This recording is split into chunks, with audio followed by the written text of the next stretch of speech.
প্রাথমিকভাবে হাম থেকে মুক্তি মিললেও রোগ প্রতিরোধ ক্ষমতা নষ্ট করে এই রোগ। চিকিৎসকরা বলছেন এ কারণে অন্য ভাইরাস সহজেই শিশুকে আক্রান্ত করতে পারে। হামে আক্রান্ত শিশুদের পুষ্টিকর খাবার ও ভিটামিন এ ক্যাপসুল খাওয়ানোর ওপর জোর দিচ্ছেন তারা। নাজিব বেগের রিপোর্ট।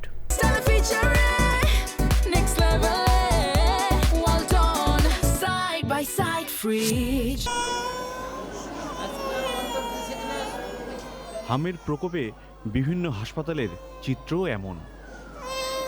প্রায় সব শিশুর হাতেই ক্যানোলা। ভয় তো পাইছিলাম, অনেক ভয় পাইছিলাম। আবার টঙ্গী মেডিকেলে নিয়ে গেছিলাম, অনেক ডাক্তার দেখানোর পরে কোনো ডাক্তারে খাইতে আসে না। পরে এই যে আবার এই মহাখালীতে নিয়ে এসেছি। আগেও যেরকম আনছে জ্বর এখনো সেরকমই, জ্বর কোনো কমে না। ডোজ দেই, ওষুধ খাওয়াই, জ্বর এই 102, 3 এরকম। কালকে আমরা রিপোর্ট করছি, আজকে রিপোর্ট হাতে পাইছি, রিপোর্ট ভালো আছে। পুষ্টিবিদদের মতে শিশুর জন্য ন্যূনতম পুষ্টিকর যে খাবার প্রয়োজন তা পায় না দেশের 65% শিশু। পুষ্টিহীনতা হামে আক্রান্ত শিশুর জটিলতা বাড়ায়।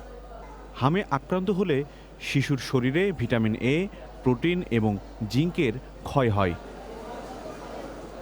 চিকিৎসকরা বলছেন ঢাকার বাইরে আক্রান্তের সংখ্যা বাড়ছে।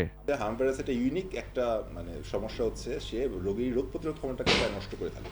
তখন দেখা যায় যে আমাদের পারিপার্শ্বিক যে পরিবেশের যে অন্যান্য যে ভাইরাস যে ব্যাকটেরিয়াগুলো আছে সেগুলো এই রোগীকে সহজেই কাবু করে মারাত্মক আকার ধারণ করে। হাম আক্রান্ত হয়ে গেলে রোগীকে অথবা হাম থেকে সুস্থ হয়ে যাওয়ার পরও রোগীকে স্পেশালভাবে সাবধানে রাখবেন, অন্যদের থেকে আলাদা রাখবেন, তাদেরকে পুষ্টিকর খাবার খাওয়াবেন।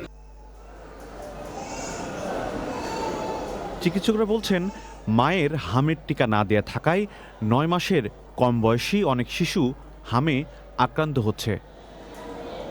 নাজিব বেগ, চ্যানেল আই, ঢাকা।